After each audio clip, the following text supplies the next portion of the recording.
Good evening to all of you. Welcome to this introductory meeting. It could be called an induction program if you like. What I would like to do for the evening, the agenda would be that each one of us introduces ourselves. 2 minutes, not even 2 minutes, 2 lines perhaps to say who you are, where you're working, and which year you're in, because some of you may not be first years, may not be freshers. And say what, this is important to me, say why you joined this course, what do you want to get out of this course. All right, that's important to me, to all of us who are teachers here. So please say that from, I'll call out your name and then you can unmute yourself and say that. And once you do that, after we do the full round, and I would like the teachers also to introduce themselves.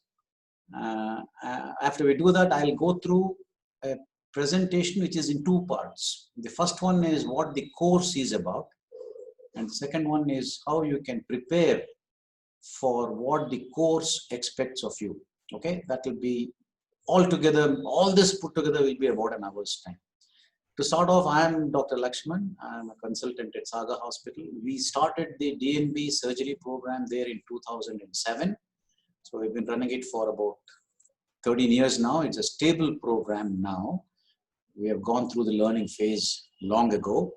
And we are happy and proud to say that we get very good sets of students, and all of them have done extremely well. It was nice to know that both the latest batch, both of them, Munishekar and Prashant, cleared the DNB in their very first attempt. Many of our students have done that. Some of them, of course, have had a little hiccup in the final exam, but theory part, almost all of them. I think in all these years, just 1 or 2 have failed, but otherwise, all of them clear it. So it's nice to know that as a program director, and I welcome all of you to this course. And let's start introducing ourselves. Can I ask Shivram to start, please? Yeah. Good evening, everybody. I am Dr. H.V. Shivram from Sagar. Sorry. That's a good one. Anyway, now part of Sagar teaching program. So we collaborated because we get good number. We have actually 2 DNB seats. 2 people are there. Last year, 1 postgraduate started with 1 postgraduate, Dr. Vanita. This year we have Madan. 1 more is supposed to join. So because of this COVID situation, it's best all of us meet in this platform of virtual clinics and also the virtual teaching program. So I am interested in learning and also teaching. The best way of learning is to teach, and that will go a long way. I'm sure our students are also benefited very much with Dr. Lakshman's long years of experience in this field. Earlier, I was in St. Philomena's Hospital, where we had a regular DNB program. It's very, very stimulative to mingle with young mind and go together. So whatever we have learned, we want to pass it on to you so that you will pass it on to the next generation. That's the idea of this teaching program. Yeah. Welcome you all and all the best. And there is no hesitation. Whenever you want to ask us something, definitely you can ask. Don't think seniors, juniors are not there in this group. Welcome you all. Thank you. Nishant. A very good evening to one and all. I am Dr. Nishant. I am a junior consultant at Shanti Hospital and Research Center, and I am part of Dr. Lakshman's team there. Abdul. Good evening, one and all. My name is Dr. Abdul. I am a surgical registrar from Sagar Hospital, and please feel free to ask questions. Thank you. Madan Gopal. So my name is Madan. I'm doing first year DNB surgery in Aster CMI. I'm from Bangalore. I finished my MBBS from Chennai. I've chosen surgery as a field of specialty because I feel this is the only branch which explicitly delivers what the patient needs. Indraja? Good evening to all. I'm Dr. Indraja. I'm from Telangana. I'm working in Sagar Hospital. I'm a first year DNB resident. Why did you choose surgery? I have interest in surgery, sir. That's why I choose. All right. Hari? Good evening, everyone. I'm Dr. Hari Rasaran, second year resident in Sagar Hospital. I chose surgery because I don't know, I'm good with surgery, is what I feel from the institute I did. Really good surgery team we had, so I'm quite inspired by that. Vanita?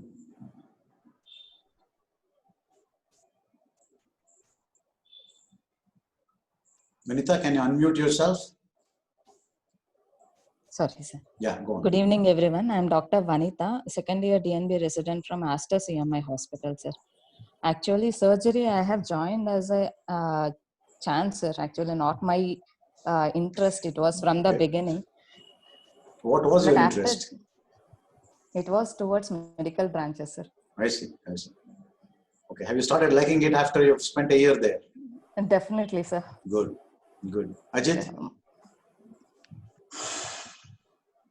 I'm Dr. Ajit from Sagar Hospital. I'm a final year postgraduate.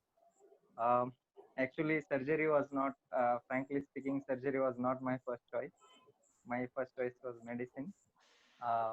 But after joining surgery, I think surgery is one of the best branches, and it gives immediate results to the patient in many of the situations, not all. All right.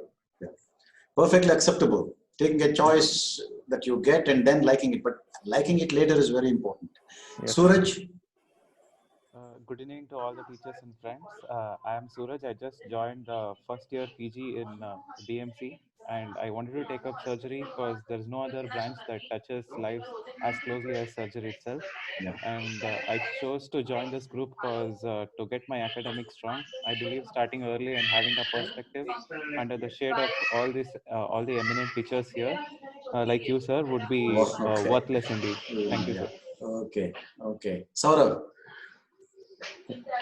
Good evening, everyone. I'm Dr. Saurav from Sagar Hospital, final year DNB PGP.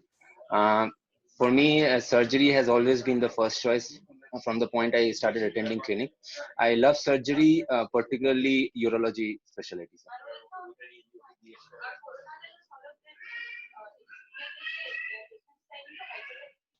Sir, you're muted, sir. You're right. There's some background noise. I'm not able to see whose this thing it is. Give me half a second. I'll make my friend a co-host, Nishant. His job is to mute videos, mute the mics if there is a disturbance. All right, Pavan. Good evening to all. I'm Dr. Pawan from Sagar Hospital, first year DNB, sir. I am so interested in surgery because from my first year onwards, I want to do surgery only, sir. This is not my choice. This is what I got. All right. I'm so much interested in surgery. Very nice. There's another name. I can't read the whole thing. Mailavarappu something. Var. Mailavarappu. Who's that, please? Hello. Good evening to everyone. Yeah. My name is Mailavarappu Varun Kumar. Varun Kumar. Varun. Okay, go on, Varun. Yeah. Surgery first year resident. Recently joined in KMC Mangalore, sir. Oh, excellent. Okay, very nice. Very nice. Okay. Why did you choose surgery, Varun? Surgery has always been my first choice, sir. Okay, very nice. Okay, there's a phone which just says iPhone. I don't know who it is. You can put a name to that, and you can also get your video, please. It just says iPhone on it and nothing else. While you're doing it, can I call Janani to introduce herself, please? Good evening, everyone. I'm Dr. Janani, doing my second year DNB at Sagar Hospital. From the day I joined my CRRI, I was very much interested in surgery. I would love to work in surgery, and while choosing my branch, I was eliminating all other branches. So finally, I was getting medicine and surgery. And in surgery, I was very much interested, so I took it up. Very nice. Mahna Sultana. Mahnas, can you unmute yourself, get your video going, please? Good evening, sir. This is Manaz. I am a first year resident in Bangalore Medical College. Very I nice. joined surgery purely out of my interest because I am highly passionate about surgery, and I feel like whenever I come across any patient, I want to go in there and do something. And I Very think nice. surgery gives me the opportunity to make a difference to people's lives. Very nice. Very nice. Can you get your video going so that we can see you? Raksha, please unmute yourself and get your video going.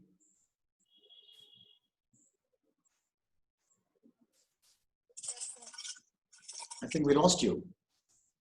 There's some connection error. Connection problem. All right, Ankush. I think I know you. If you're the same guy, you're a BMC guy. Ankush, can you unmute yourself? No, sir, Ankush is from Martha, sir. Martha, sir, Martha. Oh, that's how I know you. Sorry. Yeah, I thought you were a BMC guy. I should have known you. You had come and met me also. Yeah. Suhas.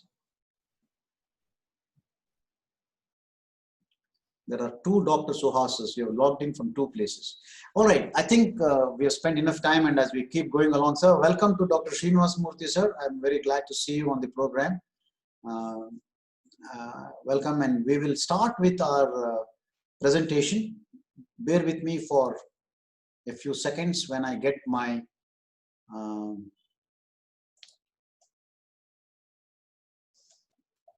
presentation going. Okay.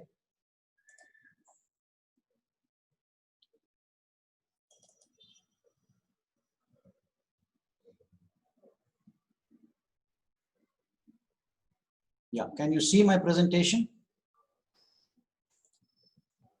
Can somebody answer me? Can you see my presentation? Yes, sir. Yeah, Yes, sir. okay. Yes, sir. Yes, sir. Okay, that's nice. We'll just spend the next 20 minutes or so with this introduction to DNB and MS course.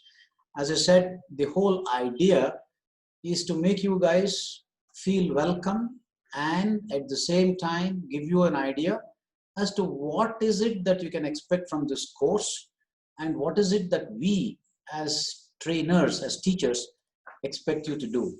It honestly is a fascinating journey. As many of you have already said, the way I got into surgery was because of my fascination for surgery, nothing else.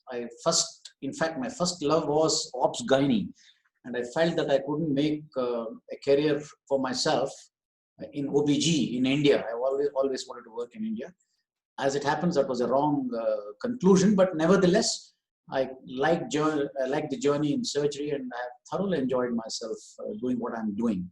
It definitely is adventurous. It's extremely interesting, and at the cost of making enemies of our medicine colleagues, I can say that it's a lot more exciting and a lot more eventful being a surgeon. Not that any other specialty is in any way inferior. All specialties are important, but all of us have passions. All of us have certain things that drive us straight away. And to me, it was surgery. And obviously, this is a select group in which all of us are having similar ideas.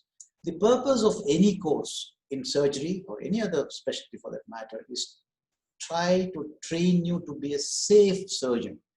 I think safety is something which all of us, teachers, students, the whole team must be thinking of all the time. Please never ever forget that.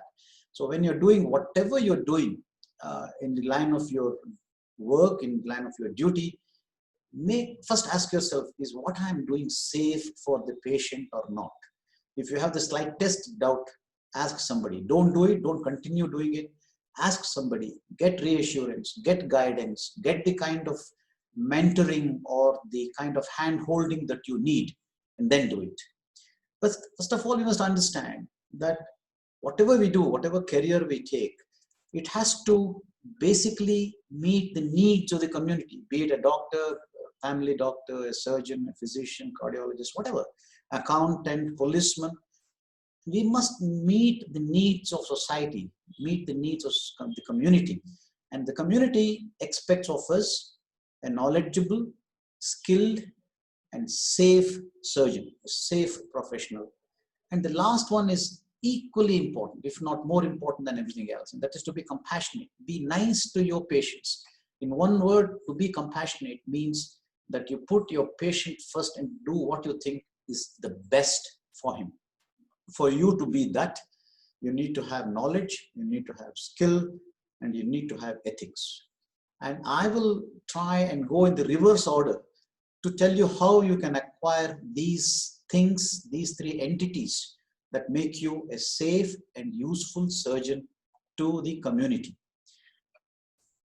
Just like the community, your consultants, your teachers also have their requirements. All we ask for is that we need an honest student. I'm telling you, it is most frustrating. On a simple thing, when I call a resident who is on call, I ask about the person's, my post-op patient's vitals, pulse, BP, respiratory rate. And the resident has not seen the patient. And instead of saying I have not seen, if he fibs, if he says some data on which I depend on the outcome of the patient, and I discover later that the resident had not seen the patient. That is really heart-wrenching. It's really a very, very big blow to the consultant. So complete honesty is something that you must have. You must have a motivation that comes from within you. You do not expect your teachers to drive you. Our job is what is called guided discovery. You do all the reading, you do all the learning, we guide you in that direction. You've got to be committed and hardworking. One of the things you must understand, that going from an undergraduate state to a postgraduate state, which you have reached now, the definition of hard work changes dramatically. You will probably put in 10, 12 hours of work a day, and then after that, we probably will ask you to study for 2 to 3 hours a day. It may sound atrocious, it may sound bad, it may sound very bad for work-life balance that people talk about.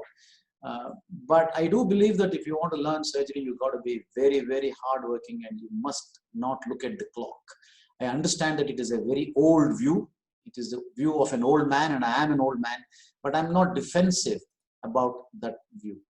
And the institution has some requirements. Please understand that we owe it to the institution. However much you may disagree with the administrators on many occasions, and I can tell you that both consultants and of course your teachers and the staff will always have some disagreement with administrators. But remember that they have their own compulsions, they have their own requirements, they have to keep the institution running. And for that, they again need a motivated student, a committed resident who puts the patient first and who is disciplined. To my mind, discipline here essentially means sticking to a rule that the administrators have put in, even though you disagree with it. There are times when you disagree with it. It has happened to me as a Resident. I've also come up the ranks like every one of you. So it has happened to me as a Resident. It has happened to me as a junior registrar, as a junior consultant, and even at the most senior level when I'm about to retire. There are times when I do not agree with the rules of my institution, but I follow it. I may even protest nicely, but I do not break it. So it's important to have the discipline, and the institution needs it. Now, how is all this done? Well, you need to have some kind of a structured training, but that structure need not necessarily be very formal. But you find that we have put together, even though I call it informal, it is formal in many ways. But it is informal to the extent that we never look at you as students who have to listen to whatever we say, unquestioningly. We want thinking people. We want people who are independent, because you're going to be a consultant who has to shoulder a big responsibility. For that, analytical thought process is required. So we want you to think, we want you to read, and we want you to question us nicely, of course, about everything that we do in every aspect, operations that we do, the kind of teaching that we do, ethical issues, whatever. Please talk. Do not clam things up in yourself. Please feel free to talk to us. And one big big advantage for you in DNB, which sometimes MS students do not enjoy, is that we will never be your examiners. All right, so you don't have to worry that you will probably rub us the wrong way. That doesn't give you license to be insulting to us, but you will have a lot of freedom in discussing things with us the way you want, and it's always very, very informal. And the important thing for that is for you to be proactive. All right, you have to do the asking. Don't expect teachers to do it. I do it myself, but most teachers will be very busy and they may not have the time to do it. So they will not be driving you. You have to drive yourself. But I'm sure every single teacher, every single senior, mind you, even if that person is 1 year senior to you, only 1 year senior, he will also be interested in showing you what to do to the extent that he can. He will be answering you. But unless you ask the questions and you deliver the goods, you meet the targets, nobody will be interested to teach you. That is an important thing. So when something is asked of you, kindly do it, meet the deadlines, do the work, and show that you are motivated and you are really committed. When that happens, your life will be very good, the teachers will be happy, and the institution will be happy. And all of us are adults, and adult learning principles are very, very important. I've already used the word guided discovery, where we help you to learn. We don't give you notes and ask you to mug it up, like you perhaps did in high school or even in MBBS. Time management is something that you will have the greatest difficulty in. That's what I have found in training people. Somehow they cannot allot the time that is required for a given task. Their priorities get a little bit lopsided, and so they can't meet targets. We will help you. We are aware that time management is a problem for youngsters. And so as and when you get into trouble, if you tell us that this is the trouble, I'm sure we will be able to see you through all the difficulties. This is only for DNB people. MS somehow, people seem to think that it is in some way superior to DNB. Very respectfully, I would like to say that DNB and MS are the same. And this business of difficulty in passing DNB, I think, is a myth. A myth is a myth, which cannot be believed. It's just a false impression. But where people do have a trouble in passing is that their training is not as structured as it is in the MS perhaps, and so they do not train themselves well. But if you go through the combined Sagar Aster program, you will have no difficulty. We have put it in such a way that it will meet the requirements of the examination as well. The second wrong thing that people say is that you don't get any practical or hands-on training. That is not true. Obviously, even in MS, even everywhere else, you will find that the hands-on training that people get is not very uniform. Of course, some hospitals, because of perhaps lack of staffing, or because the seniors don't come in, at least get a lot of emergency work. The juniors get it to do it by themselves. But honestly, I think that it is much better for you that some senior is scrubbed up next to you and teaches you all the basics correctly. And that's what we do in the DNB. Please understand that what makes a senior surgeon allow you to do operations is proof in his mind of your commitment and your hard work and your capacity to meet targets. When you do the things that he asks you to do in time and with diligence, then he will definitely allow you to do more and more. And as I already said, please, DNB students here, don't have ever entertained this thought that DNB is in some way inferior to MS. It is not. It is actually in your mind.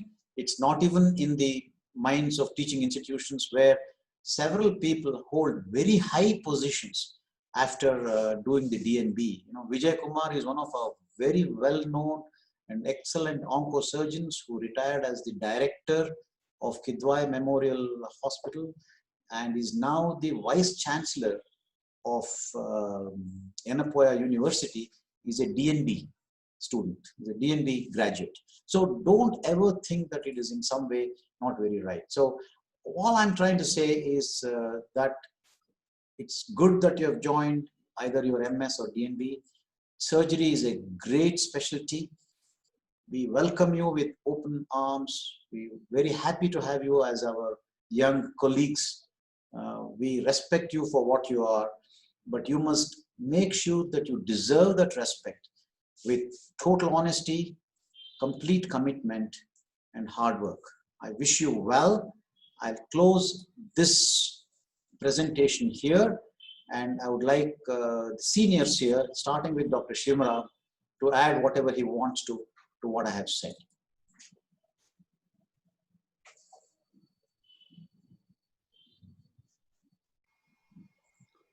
Thank you, Dr. Lakshman. I think you have told whatever we all wanted to tell. Nothing more. So commitment is one thing which I expect. My suggestion is, if the class is at 9 o'clock, you please be ready by 8:55, and don't join later, not more than 9:05 or so, because it will not help you, and you will be lost until you will have a lot of questions, and you may hesitate because you have not listened to the speaker. So please join not later than 9 o'clock, at the maximum 5 or so. And students' commitment depends everything for the faculty and the speakers. Please be there on time. Time management is one thing both me and Dr. Lakshman expect from you. And all the best. Thank you. Yeah. Dr. Srinivas Murthy, you want to say anything, sir?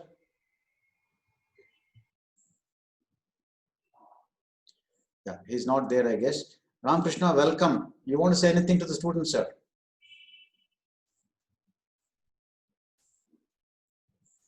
Hello, good evening, sir. Good evening, good evening. I joined just now, sir. I actually... Just now. So we'll, if you have not listened to my... your talk. No problem. There is a second half, and we'll get you in after the second part. Then. Okay, sir. Okay, sir. Okay. And okay. I see one or two more names here. Vishal Raj, can you unmute yourself, get the video going, and introduce yourself, please?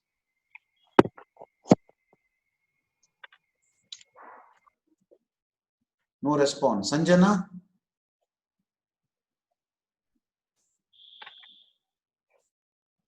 Can you introduce yourself, please, Sanjana? All right. Sneha, can you, please? No response. All right. I will share again my screen and give you the second half, which basically deals with how you can get yourself ready for this job. We have told you what is expected of you, and now we need to know. Sorry, I will have to stop share again and go to this and get that going.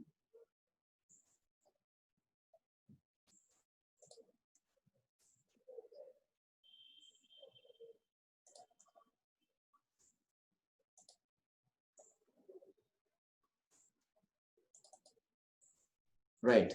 The second part deals with how you can get yourself ready for being a surgeon. You know, I'm going to keep it short and hopefully sweet.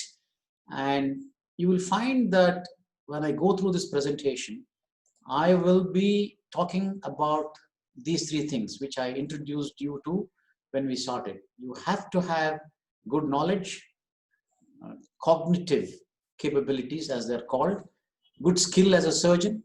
These are called psychomotor abilities, and ethics, which is affective ability. Ethics is something which we all have to practice, and it is not something that is formally taught. I'll go in the reverse order, as I mentioned earlier. You need to understand what the principles are that govern ethical behavior, and most of the time, 90% of the time in my view, you learn ethics when you look at the way patients are treated. As a case study, there are very straightforward decisions that surgeons can make, and there are also decisions which are extremely difficult, which all of us and all of you will deliberate about and really struggle to make an ethical decision. And so when you see your seniors do it, then you will know. And inherently, while you may not say or do anything, you will know whether that kind of ethical approach is correct or not. depending on your principles in life. And so you need to first get the principles right and watch your seniors take their decisions, and you can independently evaluate. You may not say anything about it, you may disagree, you may agree, you may go gaga about it, and you may really say, oh, this is really bad, whatever. But you may not express it. But you have to always think about the ethical aspect of every surgical decision that you make. And learn all the good things. In life, I don't have to lecture you about this. You'll see bad things being done. You'll see good things being done. So as an adult, you must have the capacity to know, recognize what is good and what is bad, and have the discretion to take on board the good things and reject the bad things. That is ethics for you in a nutshell. And that's all you can do. And this is not something that is taught over 3 years in your MS or DNB. It is a lifelong exercise, and you will be faced with these ethical dilemmas on a daily basis, and you must learn to face it. Skill is something that is not easy to find, and particularly in a specialty like surgery, it's very, very difficult to acquire, but it is possible. All of us have gone through the same difficulties. But I can give you 3 hints about learning a skill. First of all, you must know the theory of the skill. You know, if I ask you, before I give you an operation or even a bit of an operation to do, as a teacher, first I'm going to ask you, what are the steps of this operation? What are the difficulties that you think I'll find with this operation? What are the things that I should be careful about? And I'll definitely ask you about anatomy. So before you go blindly, you know what case is posted, and you know that you're probably going to go and assist the surgeon there. Please read up and go. Get the theory part of the skill right, and that will stand you in good stead. Nowadays, learning is very easy. There are lots of demonstration videos in various fora. I won't go into the details of what platforms are available, including YouTube, something as simple as a YouTube. Lots of demonstration videos. One of the issues with YouTube is any individual can put up his video. So it may not everything that you see there may be completely correct. So you have to go through peer-reviewed websites, even for demonstration videos, to know that the right kind of techniques are being demonstrated. Hands-on experience comes slowly, and it is always frustrating to a youngster. They want to start operating from day one. The seniors like me don't give it to them, and they always have a little problem with this. It is universal, but believe me, you will get the skills that you need, but it will take a long time. One of the biggest problems I had was that I was still holding on to a retractor at the end of 2 years of surgical training in the UK, when my classmate who became an anesthetist was an independent anesthetist for my own case. I'm still holding on to a retractor. My surgeon, my chief is operating. This guy was independently giving, my classmate was giving anesthesia. So that is the reality of life. It takes a long time to learn your surgical skills. And while it is good for you to have the drive to operate, don't get frustrated if you don't get chances quickly. And the other thing that happens is that when you're allowed to do something, when you're struggling to do it because you're still young and you're not experienced, your chief or your senior is likely to grab the knife or the suture from your hand and finish off the job. Don't feel bad about it. He has his own compulsions. He'll probably want to do the next case. So a very busy unit also is not very good. Something which has, and very quiet unit is not good because you don't get enough chances. Somewhere in the middle where you have a reasonable number of cases, but you're not rushed to complete the operations. That is the ideal, and you hardly ever get that kind of a day every day. There may be some days, and that's all there is to it. And as I said earlier, the way to get it is to impress your chief. Once he knows that you're deeply involved and that you're careful, and once he knows that you're going to call him when you're in trouble, that is the important thing. Then he'll give you more and more to do. Please remember, the stress is not on learning operations in the operation theater nowadays. So you need to go through a basic skills course. We'll put all of you through it within the next month. We have a skill center in BMC. This picture is of a skill center in BMC. All of you will go through a basic skills course where you learn how to do the suturing, how to, you get hands-on on animal models and on plastic models, and learn that first. And then when you come on to the operation theater, you'll be better equipped to do things with confidence. Getting knowledge is very important. Most people think that medicine is a specialty where a lot of reading is required, but surgery is not. Nothing can be further from the truth. Surgery needs as much reading as medicine does, and it is even more demanding because you have a lot of time spent in the operation theater doing mundane jobs, and you will have less free time to study, but you have to study nevertheless.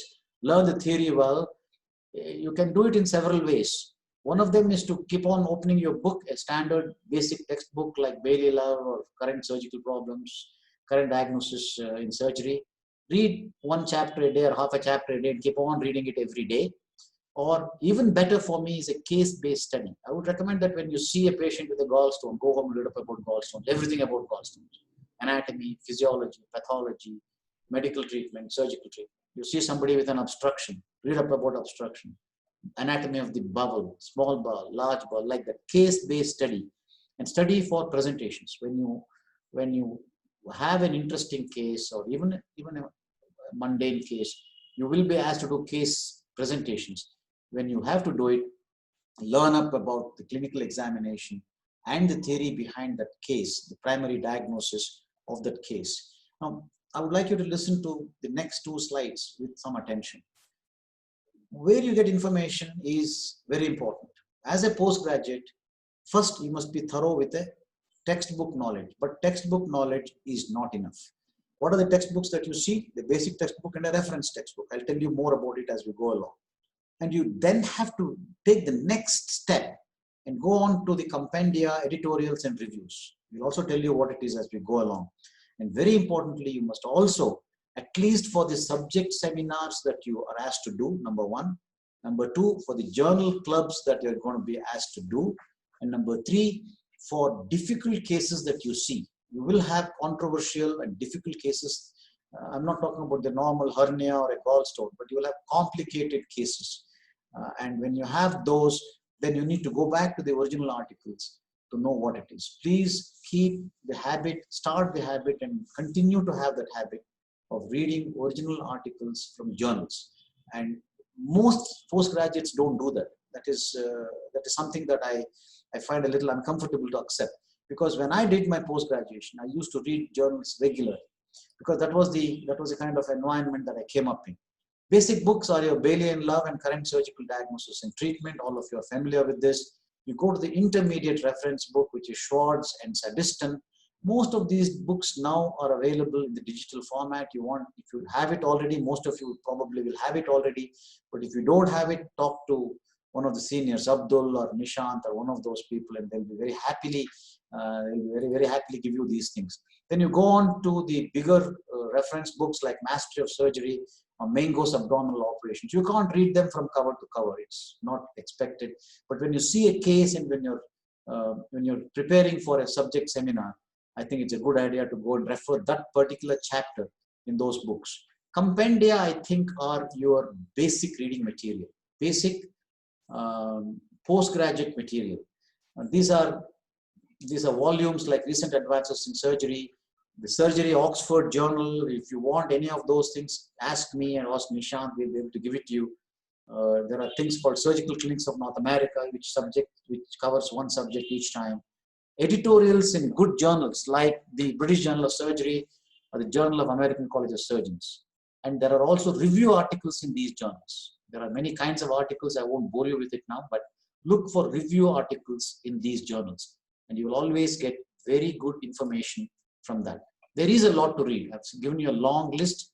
It is a big demand on my part. I know that there's a lot to read. It will probably mean 2 to 3 hours of reading every day. But don't get overwhelmed and don't get frustrated. It is important that you get a good laptop, or a laptop is the best. PCs are now outdated, I think. And if you have an email, and we have WhatsApp also nowadays, we send you a lot of material. We send you a lot of useful material, and that takes away the time-consuming job of you having to search for it elsewhere. So because we are familiar with it, I have a habit of sending what I believe are good articles to all the postgraduates. I will skip this slide because it has become irrelevant. This was relevant 10 years ago. I don't think any of my students even know where the library is in Sagar, because hardly anybody goes there. Everything is in their laptop. And if you need material that you can't get, which is very rare, I must tell you about the BMC Digital Library, which we set up in 2005. It's good to become a member there. I think it costs about 10,000 rupees a year or something for the institution, not just you. The institution can become a member and you get 3 cards or something like that. And you have access to quite a bit of material from the BMC Digital Library. I'm switching gears now and going away from the parent goal of a safe surgeon and passing the DNB or MS exam to talk about research. And my first thing I'm going to say is that you must understand research work as an integral part of your training, which is as important as getting your DNB or MS and as important as getting the skill of surgery. All right, but most students approach their research work, including their expected thesis work, as a necessary evil. The first thing I would recommend to you is please get out of that mindset if you have it. If you don't have it, great. That's all we need of you. It is an essential part of training. Never forget that. And it is the only way by which you can keep yourself updated. And remember this last line. As a surgeon, it is expected of you, expected of us, expected of everyone who practices to practice with confidence, with the kind of latest updated knowledge, with your head held high. That must be your goal. So I mentioned the first goal, which is that you are a safe surgeon. And second, but equally important goal is that among a group of 100 or 1,000 surgeons, you must be able to walk with your head held high. Have that as your goal in life, and you will go a long way. So thank you and happy reading. This is all I have to say for this. I invite Shivaram again to add whatever he wants to what I have said. I'll then involve the seniors to say whatever they want to say. And finally, and this is very important, I want the students to say something. You have to say, if you volunteer and then say it's good, otherwise you will have the discomfort of my commandeering your services or your statements. Shivaram, over to you, please. Yeah. Thank you, Dr.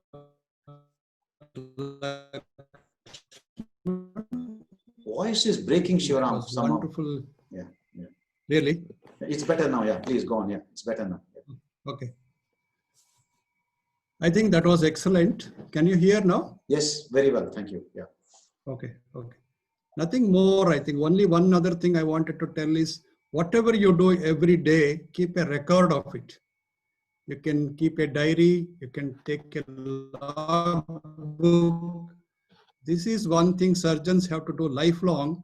I think this is the best time to start at the beginning of your career. Whatever you do a suture removal, suture assisting, whatever you do, keep a log, and that is your ultimate proof that you have worked and what's your experience. That's all I want to say. All the best.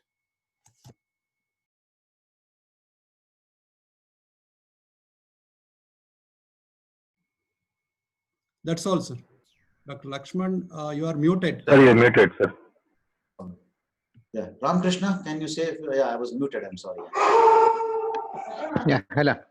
Yeah, it was excellent orientation program, sir. One thing, initially you were talking about ethics. I think one best, what I can say, dilemma, how to solve it. So think if that patient were to be your father, your mother, your wife or son or brother, what you would have done to that patient. Think that. And whatever you do to your relative, if you can do the same thing to your patient, I think that is totally ethical. So that is one thing. Secondly, regarding hands-on, we also had a lot of problems. Means we thought it is problem. Before I completed my MS, I think I had done only one hernia, one appendicectomy. That's all. But eventually, definitely we can learn. The more I learned by observing my professor than doing myself. and that skill will be there somewhere in the brain.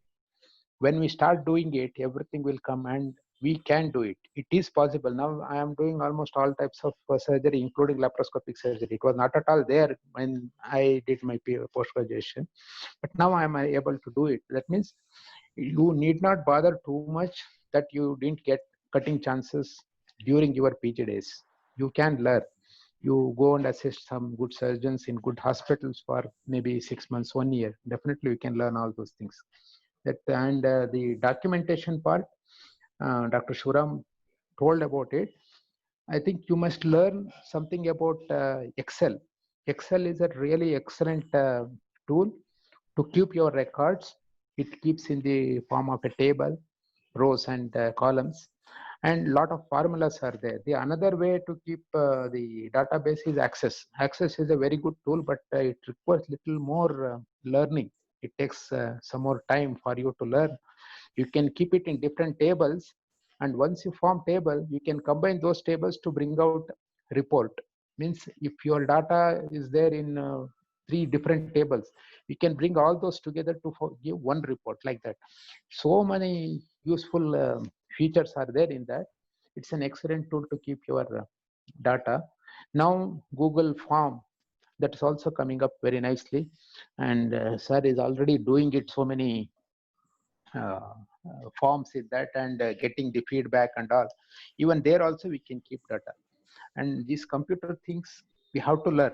It looks something different to that, but it is essential even for your dissertation purpose also. That will serve very nicely, sir. Srikanth, you want to say something?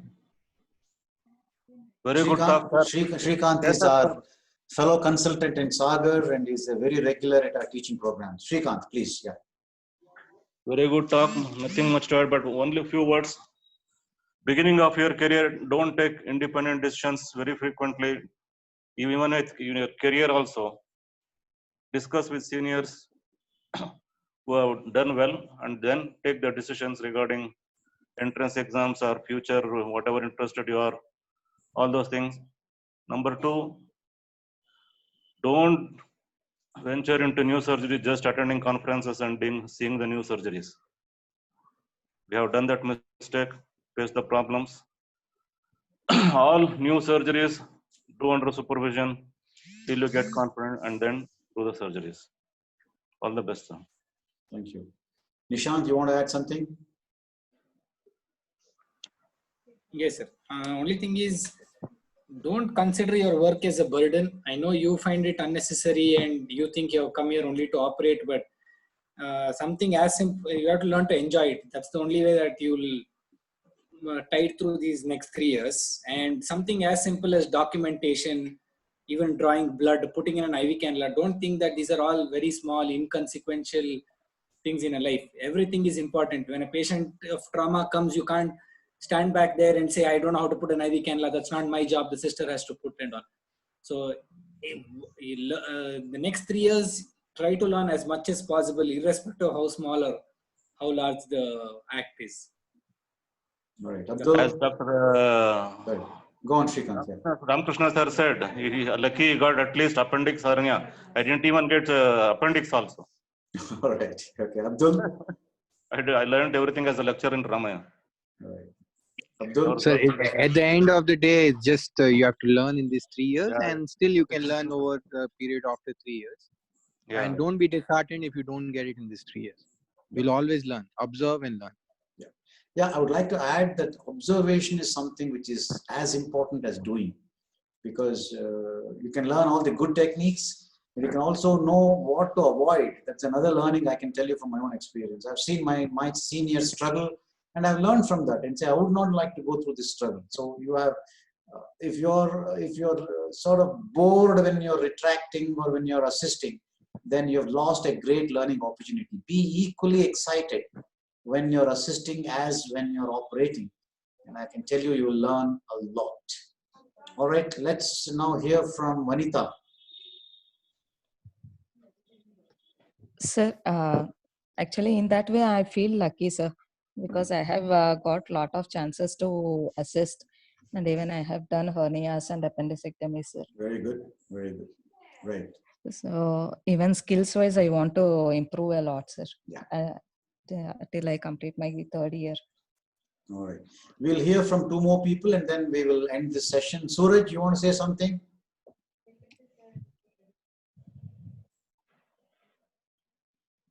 How to unmute yourself? Unmute yourself, Suraj. Sorry, sir. Thank you, sir, for the session. We got to know about the spectrum of sources we need to refer, from books to journals, everything, and we got a bird's eye view of what we can expect from these 3 years in PG. Like it can be academic, skills, or ethics, and we also got a hand on what are the pitfalls we can expect. Like hands-on might take many years to get experienced on, and so it was a bird's eye view of everything we can expect in these 3 years. Thank you, sir. Okay, last comment from Janani. Woman power, Janani, you have to say something. Yes. Yes, sir. Sir, I would like to tell all my friends that we all want to learn more, but only few wants to teach. So we'll have to teach whenever possible to our juniors, or we'll have to ask more doubts, and we should encourage teaching and providing the knowledge, like spreading the knowledge to others. Right. Okay, Pawan is here. He is the latest addition to our faculty, and we're very happy to have him. He was our student who got his DNB in the first shot, went and did his specialization in plastic surgery, is now working at Ballari in the medical college there. Pawan, welcome, and say a few things, please. Thank you very much, sir. Yeah. The only one thing, as a PG, rather than doing surgery itself, the thing what you have taught us is when to do, what to do, and what not to do. Yeah. That is the only Thank you. On a lighter note, I must tell you something that one of my consultants in the UK, I trained in the UK, one of my chiefs used to tell me, you can train a monkey to operate, but you can't train a monkey to choose the operation, or you can't train the monkey to say when not to operate. So if we are good surgeons, we need to be a little better than monkeys. That's what he was trying to say. We try to be that. And thank you very much for joining. Actually, one more sentence. Anyone wants to operate under supervision, you are most welcome. Very nice. You see, you really have a lot of people who are very, very keen to help you. You just have to look for them. They don't just spring out of your walls. So inquire with people, look around, talk to people. But as I kept saying from the beginning, you have to be proactive. You have to be proactive in your own learning process. All of us together wish you very well. We would like you to actively participate in our programs. Prepare well. Do not hesitate to talk. Do not hesitate to give your opinions. It may be different from my opinion, but I never get upset if my junior disagrees with me. It is my job to either go with what he says if he's correct, or correct him. That is the way the science of surgery has developed, and that is the only way it will develop. So good night, all of you. Thank you for joining us, and we'll see you in the weeks and months to come. Good night. Thank you. Thank you, sir. Good night, sir.